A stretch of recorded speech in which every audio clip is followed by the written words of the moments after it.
just ban the Gragas and the Lissandra on the red side and just not care about these really powerful picks? I guess it's time to find out. How Griffin approaches pick ban today will be very interesting. Loading into pick ban now, VOD Watchers joining us. Reminder, we are on patch 9.3, just like last week, but the hotfix are live. So the only Frostmancy strategies that can really be run are in the duo lane. Ezreal, of course, with Frostmancy, a pretty famous one. Yep. So there could still be shenanigans, and Griffin have been loving bot lane Galio with Frostmancy. They're just going to ban away Galio, and it's our first targeted support Galio ban since Sandbox was drawing some for Joker. Yeah, and the questions that we were asking are going to be shedding some light on themselves here as the Ezreal's going to be banned away here by Griffin. I feel like much more important to get rid of it when you're up against Ruler. We saw on Sunday, the Ezreal priority was relatively low, but we didn't necessarily have our big Ezreal players playing on that day, but we saw Teddy versus Deft. It was whoever got the Ezreal won the game. So not going to see that one. Here is the Gragas going to be taken away from life. And isn't this interesting? Because they banned Gragas in a spot where I would have thought Lissandra. And I agree that Life has been really good on Gragas, and he's more of an engaged player. So even though he has wins on Braum, the fact that he can't be a primary engage kind of makes you feel really good about the scenario. But they give up Lissandra if Gen.G want it, and Urgot, which of course is the staple pick for anyone. But because both of them are up, they're going to hover both. We're going to see a Nocturne hover, very intriguingly, into the Urgot lock-in. I actually thought LCK was weirdly dropping Urgot priority at the start of last week, but it should still be super high, and thankfully it is for Gen.G. And certainly going to be very high for Roach as well. He's been picking it almost every single time he can get his hands on it. Has been playing very impressively on the champion as well, as Sword is hovering. Another champion that can dabble in the Frostmancy on the bottom side of the map, and there's the Thresh to be picked up alongside it. Does make it look a little bit like a bottom lane duo, but certainly the Cassiopeia can be flexed into multiple different lanes. I love this. The Yasuo are going to be locked in from Gen.G, and does this mean a bottom lane to come out, because the Alistar is there as well for life? And this is something we were talking about off screen, is that Yasuo priority by midweek last week was going way up. Oh yeah. And bot lane Yasuo is being invested in pretty reliably. I think there's some matchups you really like it into. I think Ezreal is a really good matchup for Yasuo. But we'll wait and see if it does end up being two first-round Awesome Dude duos on the bot side. Ruler has still never played an Awesome Dude in competitive play. He's only played AD carry, so this would be a big movement away for him. He still hasn't played a Cassio game. He never played any of those other non-AD carries last year. So the first thought is Fly, but given that Fly isn't a standard Yasuo player, do we see history made today in one way or the other? Certainly could be. I actually think that it will be Ruler. As far as the Awesome Dudes that he's been practicing in solo queue ever since they first came out, it was the Yasuo for Ruler when he was mucking around on it. Of course, never played it in competitive, but has got a lot of games on the champion. Griffin are the unique team where they can have 4 champions and a support, and Viper would have played all of those in competitive play before. We are heavily expecting Jace top against Urgot here, just for a priority matchup on the side of Griffin, but like we mentioned, things can go differently. Nocturne going to be banned. It's one of Peanut's fallback champions. When it comes to Peanut this season, Lee Sin has been his go-to. I wonder if Griffin would consider taking it away, because we finally saw Tarzan play it for the first time in his LCK era. Wasn't necessarily awe-inspiring, but has looked great on it in solo queue, so will be a potential contested jungle pick in the second round, with it jumping up in priority and having really good synergy with the Yasuo. I think that's fantastic. I think the Griffin are going to go for a Lissandra pickup here. We saw Chovy actually have an MVP performance on the pickup as we jump out of pick and ban, I believe, unless... Oh, okay, so a little bit of an issue there, but I think we are still here. We are still here. We're all right. Don't worry, guys. Hold me. Olaf's going to be banned away, and that's an insta-lock. Extra hold me. I'm not sure about this one. Yeah, I'm not sure about it either. So let's see where this is going. The Urgot matchup is one that I've definitely been, on paper, a fan of, but actually with Executioner's calling running around, this matchup's going better and better for Urgot, so Sylas mid might actually be the flex here. Getting a lot of issues, unfortunately, when it comes to the pick and ban guys, but I assume the Sylas pick is going to be a legitimate one. I mean, after the first little while that we've had with Sylas, the weird thing is that, yes, we've been talking about the Urgot matchup theoretically being okay, but in competitive play, it's his worst matchup. It's one of those things where if you play it out, especially when the champion is new, and you think about it, which is how I usually think of these things, it does have a lot of merit, but I think Executioner's calling being rolled in has really taken away those trades where you end with the Kingslayer. Now, if you end with the Kingslayer, you get 150 HP instead of 300 plus, and it just feels a lot worse. So even that one, I'm like, I can see it, but I don't really feel it, if you know what I mean. So. And also in the kill trades that you're taking up against Spellbook Urgot, often you're going to get ignited anyway. And remember, in that G2 loss, they were trying to get a win with the Sylas and lost, actually, Atlas. So maybe Griffin trying to be a bit mortal here. Whenever teams try Sylas, it's largely worked against the team wherever they stand on the standings. Yeah, we've seen a few different things. Nuggery. Yeah. And the AP has looked very good. In fact, the region that's played the most Sylas at the moment is Japan. With a whole bunch of games. OPL as well, already. right? Yeah, so 6 for the LPL. The OPL, so that's second highest most played, but only 50% win rate. In Japan, 72.7% win rate. They really like their Sylas, and they're playing it a heck of a lot all over the Rift. If you look at, and you actually have Games of Legends open with the different regions in Sylas, I believe there's no major region with a 50% or better win rate on sites. All these play-in regions that are getting good value out of Sylas. A lot less games coming in over there as well, and in fact, out of the major regions, Korea has the most games played. I mean, we also play best of threes, so LPL and That's LCK true. are likely to have the most games played of a champion. LPL still on 9.2, makes watching those games a little bit tricky still this week. I heard they're doing their good old skip all the way to 9.4 in typical what they do. fashion. That's how it generally works around the Chinese New Year. So here we are, back in again, and I believe we're going to have a repeat of the same pickup, so this should hopefully rocket through pretty quickly. Let's get in there. Let's get into the second round. That's where our eyes are trained. We had Viper locking in Sylas and trying to make sense of returning to that Doshgar and Sylas pick that only Nuggery has won on so far in the LCK. Only 3 teams actually picking the Sylas up in SKT, Sandbox, and Kingzone. Rascal playing both of the games on Kingzone's side, whereas Faker and Khan have both picked up the Sylas in top and mid. We'll see where Griffin is going to put it. Could be potentially in a lot of different places, but we're looking at the Cassiopeia as being most likely on the bottom side, with a Jace on the top side for Sword in that priority matchup into the Urgot, and then I'd like the Sylas into the mid lane, especially being piloted by Chovy, just because with his Akali gone, I want to see a melee assassin for it. There's some simple things you can say, like Roach played basically only Urgot when he's played in the LCK. He's 4-2 on the pick. He got some Aatrox wins recently, but Urgot is kind of his pick, so you're thinking Urgot top. Gonna get to the second round because, again, there's never been anything other than 80 carries played by Ruler. It's actually a huge thing. He was the last of the 80 carries. I had that last of the Mohicans meme that I tweeted out last season. He was the only standstill when Prey, Bang, and everyone else was returning to the off-meta stuff. He refused to go there, so it'd already be a statement for him against the prototype of awesome dudes, the prototype of non-marksman. The Darius Viper. player. He played Darius most recently. Unlikely he can fit into Darius if Sylas is actually locked in here. We'll wait and see if the Sylas pick was legitimate. Hey, well, I mean, the Sylas is most likely going to be locked in here by... Oh, actually, no. So, wasn't actually a legit pick. Good to know. Okay, no Sylas on the side of Griffin so far. It turns out that was a misdraft. We're going to be going into Aatrox territory, which now makes you wonder about who the bot laner is, because Aatrox probably going into the Urgot lane. Yeah, and also could be going into the jungle as well. Actually, since the Umbral Dash changes, I've liked him more as a jungler rather than a top laner as Fly. Finally, someone other than BDD has done it as the A-Soul to be picked up for the mid lane for Gen.G. That's what we've been looking for, the dragon we've been waiting for. BDD was the entree, but the main course, sorry NA fans, the real main course here is definitely going to be Fly on Aurelion Soul. But Papa, do you know what this means? This means absolutely everyone can set Ruler up for a last breath. Absolutely everyone. Voice of Light can throw them all backwards. Yasuo can jump on top. The answer is going to be that Sylas, as Viper has it at the moment. But I have a feeling it's going to be going into the hands of Chovy.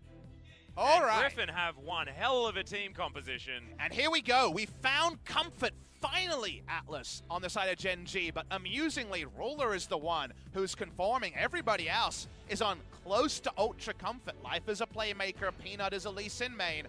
Roach has found most of his success on Urgot, and finally, Fly brings back Aurelion Soul, knock-ups are plenty, and Ruler in the late game will profit off them. And what were we talking about before? Getting Peanut onto a priority champion, onto a champion that he feels the comfort on, Fly as well.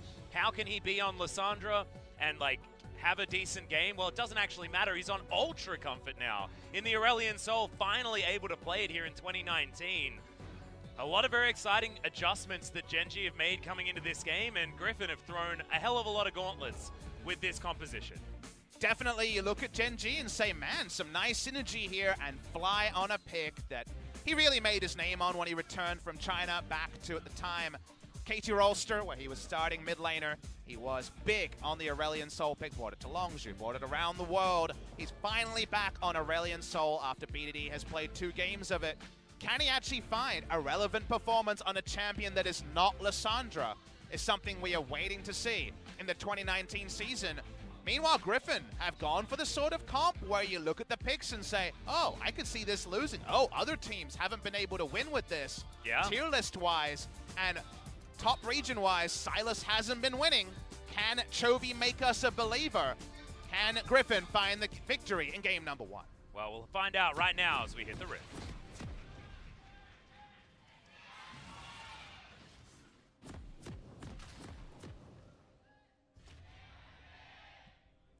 Griffin faithful in full voice, as you can see, Ruler down here on the bottom side, just waiting to see whether there's any sort of invade shenanigans. We know that it's not going to be happening. And Ruler plays a melee champion for the first time in his career. Really cool to see. Refused to jump on any mages or any of those melee assassins or other off-meta picks in 2018. Until the Yasuo, which I think is the best thing, because what Gen.G does is they play around Ruler, and now they have everyone as a Yasuo facilitator. That last breath could be activated off absolutely everyone, and Life has the quintessential pick for him as well. Important note here, Chovy has gone Aftershock mid lane on the Sylas. When you see Aftershock Sylas, it's almost always jungle in solo queue from what I have seen. Obviously in professional play, we've seen Grasp and Comet as well. No one has really found a min-max keystone for the Sylas. No one's really found a build they're super happy for with Sylas, so we'll wait and see what the approach is here from Chovy. If it's Faker, he likes to go for that kind of off-tank Rod of Ages, Iceborne Gauntlet kind of build. Wait and track what Chovy prefers, as bot lane, no AD carries to be found in a Gen.G series. Yeah, so that's going to mean that Cassiopeia has a range advantage down on the bottom side of the map, which is not something that you talk about all that often. She also has the interaction with the wind wall, where Q does go through wind wall. Yeah. Does mean you can harass here, and Q-Max is almost always the standard. So a standard mid lane interaction. It's in a bot lane. Alistair Yasuo, when we first had Yasuo bot lanes, was the very obvious Yasuo duo, right? Because Alistair from level 2 has a ultra-reliable, targeted, headbutt pulverize, engage for the last breath, but a very weak laning duo at level 1, a very weak laning duo at most levels. There was a time where Soraka was just a hard counter to this lane because it's so hard for them to step up outside of an all-in. So because it's double range against double melee, it's time to give up basically any lane presence for a while. That's 11-0, and no, it's not Frostmancy, guys. We do have the hotfix, and Yasuo wouldn't be doing that anyway. Double Relic, though, means that they're going to be very healthy down here. As our Ruler and Life just wait for the minion wave to turn up, not in any rush to get anything done, and they've got a decent amount of vision already as early wards placed down in the river. Tarzan already taking the Rift Scuttler and heading back into his jungle, as Aatrox jungle was what came out from Griffin in the end, which is understandable based on what we've seen so far. I gotta say, priority-wise, bot lane for Griffin, obvious. You can see it on screen. Jace, implied. Mid lane is probably a bit more even. I'd give a slight advantage to Aurelion Sol because you can just dump his mana and back. That is the nature of Aurelion Sol, but priority-wise... Aurelion Sol is sort of new Hecarim mid lane. Well, this is a great time to invade, though. With that priority we spoke about, so hard for Peanut to find too much control of the jungle. Lehans roams first, Chovy roams first. Because of that, great video actually produced by Shakarez and also Vedius from the LEC on lane priority. This is what happens when you get lane priority. You invade first, and your jungler says, guys, I need some backup, and you ain't getting any. Yep, not a chance. As Fly is able to deal with this minion wave, but it's a little bit too late. So that's going to be a 3-buff start coming in for Tarzan. Not going to get double scuttled, though, as Peanut was able to grab the northern one. And a back is going to come in. So like you say, Fly, pretty comfortable with heading back home basically whenever he wants, because he's got that big old Comet. As our Ruler has a wind wall for the hook, and Lehen's not going to find any joy on that one at this stage. So things still just calming down. All of that extra priority and all of that extra jungle control that Griffin has is not going to amount to too much, as now Ruler looking to go aggressive against Viper. We know that Peanut was bot side, but that was not information revealed the side of Griffin. You can see why he wasn't a big fan of some of these lanes, because definitely early laning phase for Vlad or Yasuo is perennially going to be a bit of a struggle. With Peanut's coverage, they get to push up, and first time they've actually had access to the minion wave. Do note that even if all CS is gained by Viper, it's about a 9 CS lead for the side of Viper, so it's not like 15-0 like it started. That's all about minions that hadn't died or being frozen, but it seems like just over a minion and a half wave advantage to the side of Griffin in the first 5 minutes. And Papa, I want to talk about what Sylas sort of means in this particular game. Sure. Sylas gets a whole bunch of different abilities when he's playing in different compositions and against different compositions especially, but I just want to point out that there's an unbreakable will available. Unkillable Sylas sounds like a really horrible thing to have to deal with. Yes, I can track the logic, but I think when you hit late game and the, man, don't I have a lot of base damage on my passive proccing if I abuse it goes away, I don't think it really matters that much because you already have Aftershocks. You're already pretty tanky.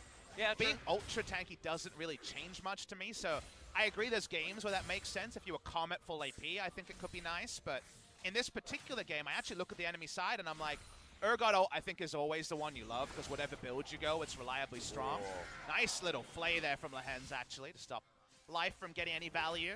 Nice it's not, sidestep from Ruler. It's definitely not an ultra high value Sylas ult stealing game, but there is, of course, nice synergies to talk about. Yeah, Voice of Light also very, very strong coming in from Chovy, but not going to be scaling as much as some of the other buttons that you'd have access to. As now Gen.G looking to try and find some calmness, some collectedness, and they're doing a pretty good job finding it. 6 minutes into the game, only 300 gold going to be the lead from Griffin, but you'd expect that given the priority that they are going to have. I want to mention, having a look in the mid lane, everything's great for Fly. I wanted to talk about the mid lane, but I might have to hold the point as Tarzan's setting up a tent in the bot lane against double melee. Seems like Peanut is aware of what could be happening here.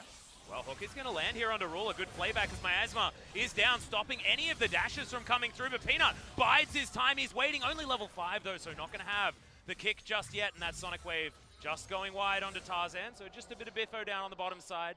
Not too much to come from it. What I want to draw, though, is usually when Aurelion solo's in the game, you look at the jungle mid duo and say, these guys start roaming level 3, level 4. Damn, they're going to punish. But Peanut had his jungle stolen, and counter-jungling, being a battle ward against the enemy jungler when the enemy mid laner is Aurelion Sol, takes away any realistic roam potential. If you have eyes on Aurelion Sol under his turret and the enemy jungler, you don't have that same threat of Aurelion Sol really taking over the game. At this point, both Fly and Peanut are level 6 and can actually have access to the side lanes pretty quickly. So they've subverted the first 7 minutes. Now you're getting to the point where you're like, they really need to make this first roam work, because if they don't get some of these losing lanes a bit of breathing room, there could eventually be pretty significant CS leads, as the first item finish is going to be pretty sweet on the side of Griffin. Yeah, and Chovy already 11 CS in the lead, is going to go back to base. Finishes off a Catalyst, so it looks like Rod of Ages could be item number 1, unless he wants to go for an Abyssal Mask, which I guess kind of works on the Sylas as well. Haven't seen it so far. It's been a lot more the tank echo type ideas with the Iceborne Gauntlet and things like that, but top side of the map is where you generally see that, so Chovy going to be changing things. You know, Faker was building a little bit more tanky from the mid lane when he picked up the Sylas as well. But in solo queue, he was actually commonly building Rod of Ages, and you look at the team and say, yes, it gives his Cassio more damage, but the enemy team is 1 magic damage threat, and it's a roaming magic damage threat as well, so I think the Abyssal Mask has pretty low value overall in terms of how the game is going to play out, which is going to be Sylas in the side lane with teleport, so probably going to be Rod of Ages. Here's that all in. Aftershock procced, and Fly says, well, not much I can do. And that is with Chainlash maxed here from Chovy as well. So normally we see Kingslayer being maxed from the Sylas, but this time around in the mid lane, Chovy going for as much wave clear as possible. And against Aurelion Sol, I actually think that's genius. Being able to get lane priority against the Dragon, prevent him from moving around the map willy-nilly. And if you're out there saying, okay, I still don't really understand Sylas in a solo lane with Aftershock, maybe Rod of Ages, give me another champion, Papa Smithy, to point at. You think, Rod of Ages into something like Azonia's, and Aftershock, kind of Swainish, right? Feels like it's going to be one of those kind of approaches to the Sylas, is trying to play him for zone control, and maxing your CC ability first does build into that idea of being a kind of zone control mage in a team fight. So I think that's the Sylas we're seeing threatened by Chovy. in this Aftershock mid-lane situation. Well, starting to get smashed around a little bit here by Fly, who's unfortunately just got comets everywhere for Chovy to deal with, but Chovy should be all right here, just clearing out minions left, right, and center, and continuing to have a pretty powerful advantage. Here in mid, I feel like Silas does feel a little bit like Swain and Cassidy mixed together, or something like that, you know? It's just a little bit more of a melee version of the old Swain. I mean, I saw the Kayle champion spotlight, and I think she's got the Cassidy thing going on, so we'll leave Cassidy to those two. I think it's the Cassidy of a few years back when he needed to be on the ban list every single game. Yeah, look, we haven't seen the numbers or how it plays out, but certainly you see the level 16 passive, and you say, okay. Yeah, you look at a kit like that, and you're like, oh man, this better have some very tiny numbers, otherwise it's going to be busted. I would give Riot the benefit of the doubt for trade-offs, but then Akali happens, so we'll wait and see if they have their eye in on that one.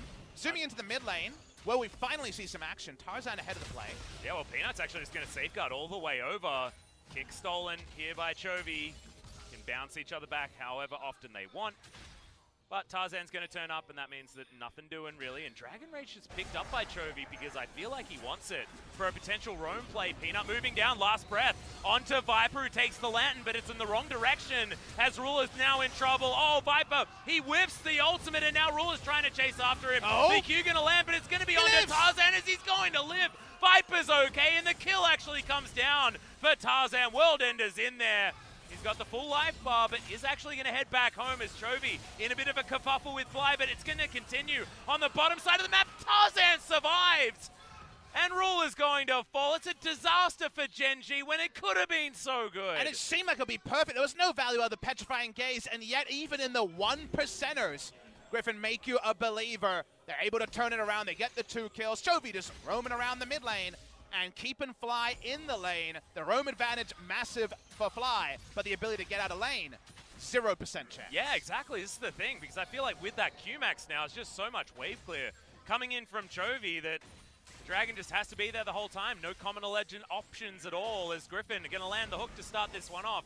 But watch where the Petrifying Gaze goes. It's very bold. Remember, Lehens opens this with his jungler nowhere near onto the Alistar as ultimate. That's the curious part.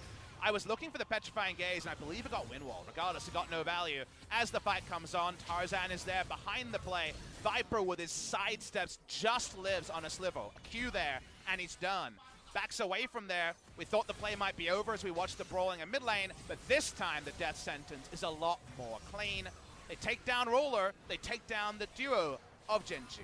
Yeah, and now that range advantage is going to be even more prevalent on the bottom side. Viper has a bunch more items and a 20 CS advantage and a whole minion wave to pick up here underneath the turret as well. I mean, as far as having your cake and eating it too is concerned, Griffin doing pretty well on the bottom side of the map.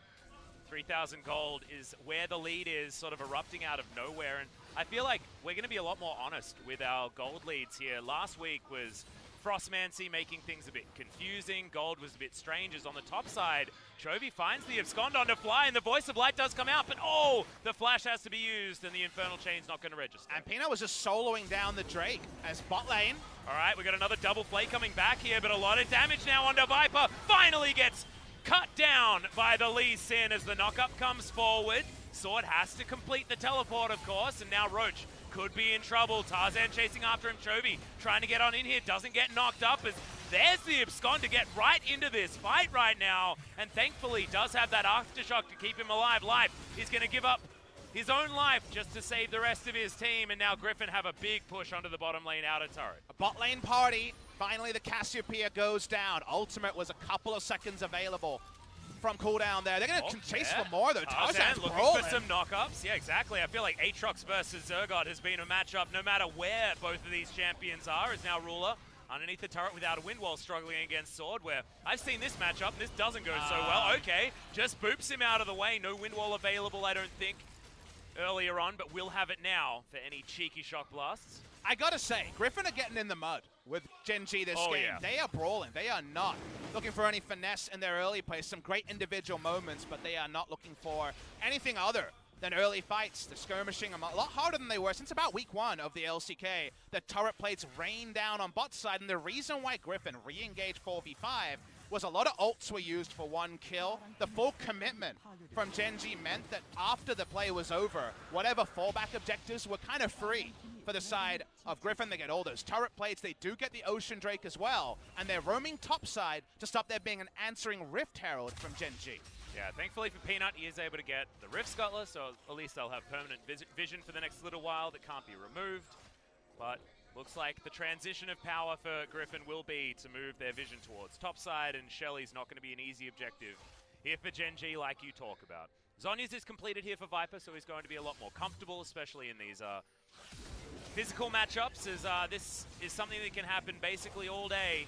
On-demand ultimates here for Ruler, and Peanut comes in just the right time. And against another team, if you're ever caught unawares, Flash Headbutt is enough. You don't even need to pulverize, right, to get the last breath going.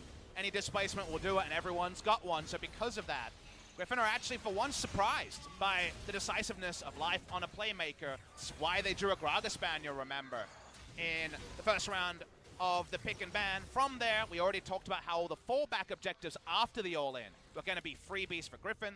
They get a kill, get the Drake, and also that bot lane turret.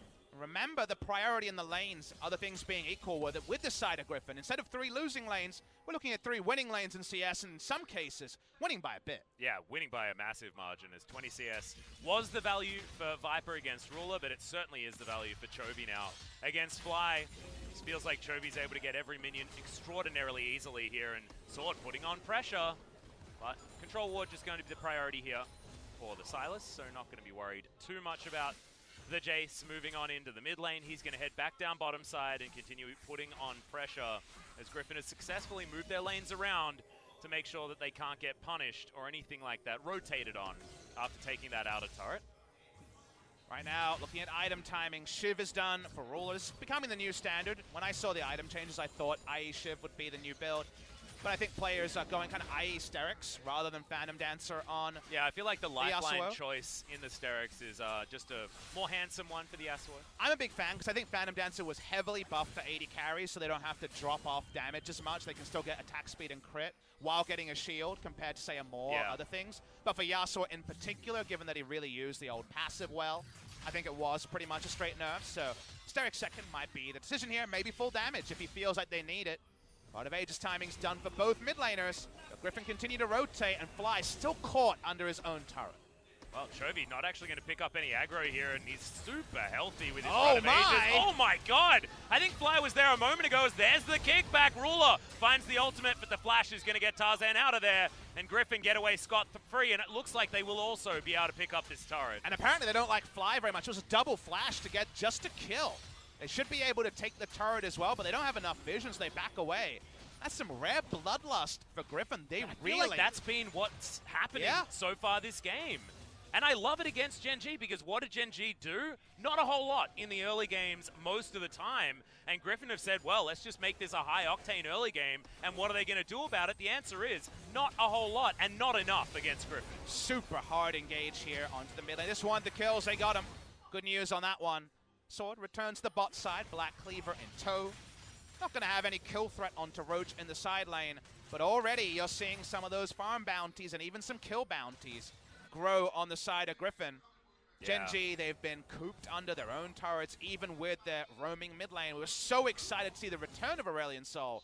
We've had 3 games of Aurelion Sol and no game that's been dominated by Aurelion Sol roaming so far in LCK Spring. Yeah, I mean, BDD has looked good on the champion, and we've been wondering why more people haven't been picking him up since the slight upgrades to him, but this is not really making me a believer thus far. Fly could certainly get some things done, but it just feels like Chovy's Sylas pick has worked far better than we could have possibly imagined here in the mid lane against the Dragon. 002, 650 farm bounty for Chovy there, and the mid lane outer turret just falls organically as it's just watched. Fly on the bottom side of the map, not going to be able to help keep his turret alive at all, and his Rod of Ages is a few stacks behind that of Chovy's. Let's talk about team comps here, because we've kind of been focused on, oh, look at this quirky pick, and wow, amazing outplay. Yeah. And talk about how the comps play out. Do notice that Griffin have really no engage on their side. Thresh Hook is not going to work in the late game. If you try to ARAM with this team, you have some decent poke, but again, your Siege is not that great either. He'd rather Jace in a side lane than sieging in mid lane. So this comp from Griffin is much better with map control, because kiting back, they're very powerful. Petrifying Gaze reactively, for example, the box also. So Griffin really want to make this game around a Baron take. They've got Cassiopeia, if she has blue buff, and as you notice, not Ludens, but the extra mana of going for Seraphs. It's largely about neutral control into winning a team fight that way. Gen.G are about roaming picks. That didn't happen in the early game, much harder in the mid to late game. And then team fight engages. So if you engage on a team that likes to counter-engage, that does suit the side of Griffin as top side. Yeah, Ruler has to flash and has to use his wind wall very early here. But Lehens does have the box now on cooldown. Trade for that flash from Ruler, so that's something at least to take away here from Gen.G, but not having flash on Ruler is very scary. That does mean we can get moments like this where the game doesn't play into either side. When Griffin don't have map control, they're slowly trying to get it. Meanwhile, Gen.G just thinking about an engage. Don't see it yet. Pulv is going to come in. Last breath being held onto for a very long time as Life has to flash to get himself out. That's the kickback onto Chovy to avoid him getting into the backline, but Tarzan is still there. Viper looking for a lot more damage. The Petrifying Gaze already used very early in this fight. And Gen.G do kite away relatively effectively, but priority now given over to Griffin on this Infernal. Well, you kind of see the worst of both team comps there is Griffin bait and engage, which they want. We already mentioned they're a counter-engage team, but then Viper's flashing just to get a single kill because they have no more chase after Gen.G started to disengage. So ends up being very messy. However, the fallback objective after all of that is Infernal. They still get the objective they're playing around, and Griffin will just want to increasingly make this game 3 control wards around Baron and baiting an over-eager engage from someone like Life around the Baron. Yeah, and it will be easier and easier to take down the cow as well, and especially the purple worm that you're talking about, the Baron, because Viper just turns his Archangels into a Seraph's Embrace. Now more items to be picked up here as he goes back home. It's just a blasting one, but I believe third item, Void Staff, would make some sense here for the Cassiopeia. Sword underneath this turret. Probably not going to walk into Peanut and Roach, but actually does. Roach is going to answer that one with a Purge, and that's why he doesn't take any notable damage. And you know what Ruler's answering us with? An Infinity Edge second for who needs a lifeline, baby? Yeah. He's got Life as a support. Lifeline is just irrelevant in this game. He's going for max damage. It means pick power is strong. It means the right team fight where eyes are not on the Yasuo, he can really clean up. You look at the enemy team of Griffin and tanks. I mean, they don't really have a real tank, right? Yeah. On the side of Griffin, a lot of off tanks, Aatrox passive, and Chovy with Aftershock, but no hard tanks. So given that, and Magic Resist being the second item choice of Chovy, there's always an outside chance that even 5,000 gold behind, one Yasuo fight can do it. Now, you're asking for a team fight victory against Griffin, and they don't seem to lose team fights ever after 20 minutes, but there is at least a slim win condition, which on another day, Gen.G may never have been granted against this opposition. Yeah, precisely. Very excited to see whether Ruler can make it work, and I actually love this about this particular build on the Yasuo as well, going Static Shiv. Then you get to build that pickaxe into whatever you want if it is your next item purchase, because of course Sterix builds out of it as well. So you can be a lot more flexible on your way towards the Infinity Edge. You want to see some flexing? Look at that mid lane CS. That's insane lead. Speaking of mid laners. Yeah, Voice of Light is going to come in here for Chovy. Can throw it down on a fly if he wants. He's already used the flash though, and he's just crushed by Tarzan. Chovy so happy to tank up this turret for so incredibly long, and Griffin take down the outer so easily. Finally a top lane Sylas we like. Unfortunately, it's a mid laner. Moving to that area. The Rod of Ages build into almost a Spirit Visage makes the tanking with an Aatrox so easy, right? You can't kill two people. Tanky, both of them are so hard to kill. Gen.G need to hard engage as a unit. So in the side lanes, they had taken heavy losses in 1v2 and 1v3 scenarios. And that's around the champion that's supposed to be outnumbering the members of Griffin. Precisely. Well, bottom side of the map, Sword is going to go back home.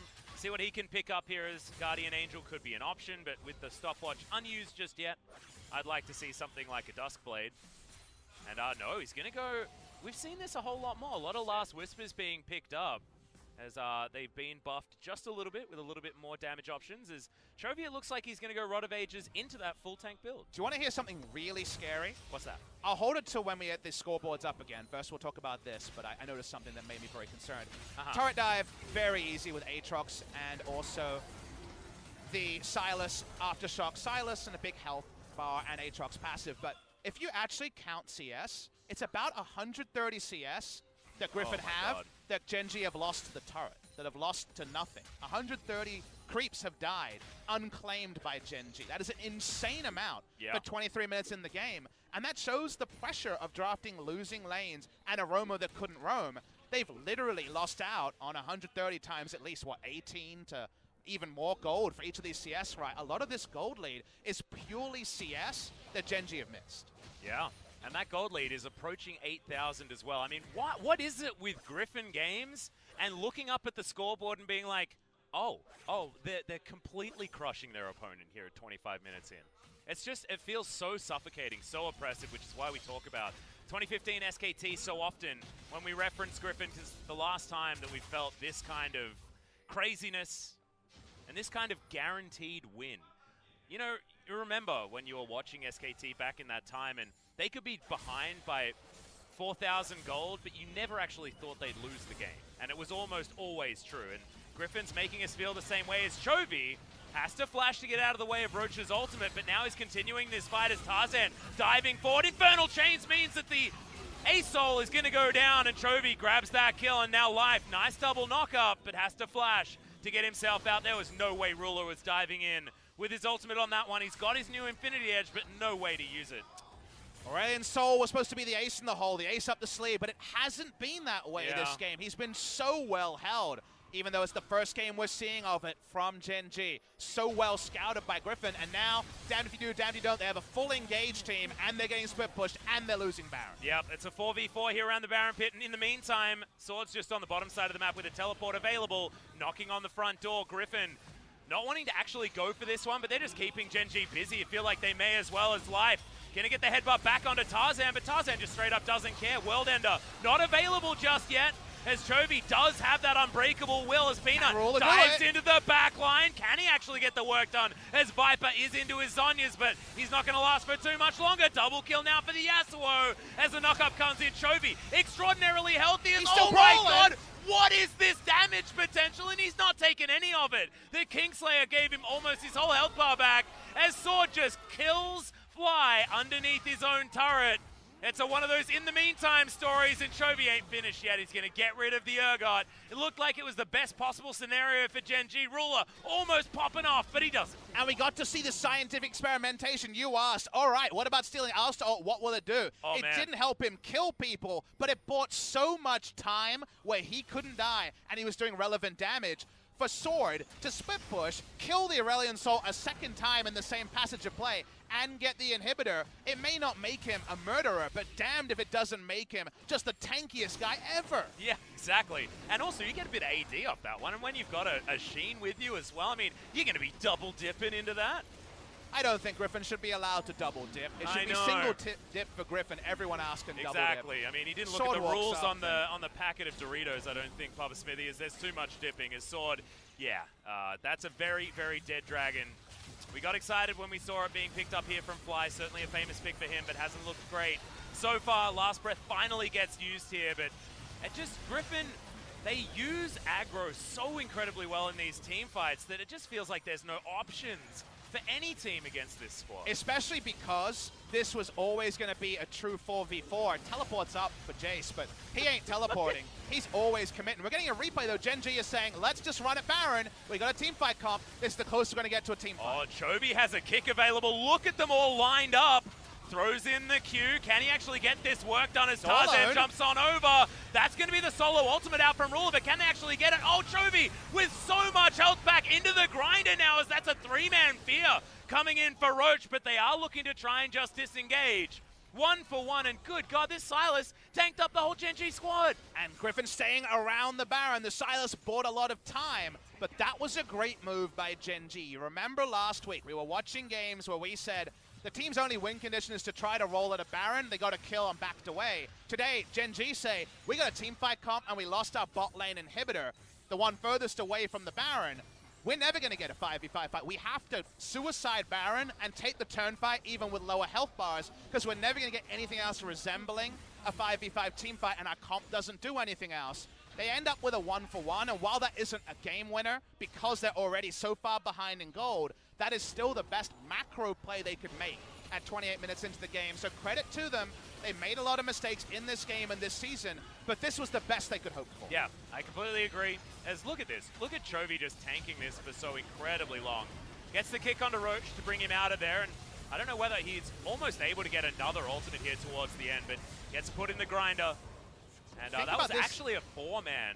Think about the same fight with one more item on all the carries on the side of Gen.G, and you say, huh? If that Sterix was in there for Ruler, if a GA was on top of that, if this Yasuo was popping off a little bit further, yeah, you're exactly right. It's a very different story. However, it feels like all the stories in a Griffin game are written by Griffin. Just remember, if the game becomes about 5v5s, which I already said that Gen.G are all about, super knockups and a Yasuo, you've got Tank Silas. We know he does a lot of tanking. He doesn't do a lot of killing. Yeah. We have Viper, who has been pretty well shut down. Of course, gap close onto him, and CC makes Cassio's job as a mid-range kind of machine gun mage unreliable. Jace, Aatrox team fighting, you know, like, okay. Yeah. There is still team fights in the ultra late game that Gen.G can win, and this is after Griffin had a massive start to the game. There is 3 items on the Yasuo. I think Griffin need to get this game done in the next commitment, the next 5v5, the next 4v4. Otherwise, the ELO heaven is still there for Gen.G in spite of a rough start. Oh, you're talking about the next 5v5. Griffin are putting themselves in position to try and get there as Infernal Chain not going to find Ruler. And Shock Blast, these need to land from Sword to soften up the members of Gen.G before these fights. Chovy clears out the minion wave though, and Griffin move back towards the Baron, and Gen.G need to be careful. Minute and a half on the Infernal Drake. You can imagine that Griffin will move over to try and take that one down.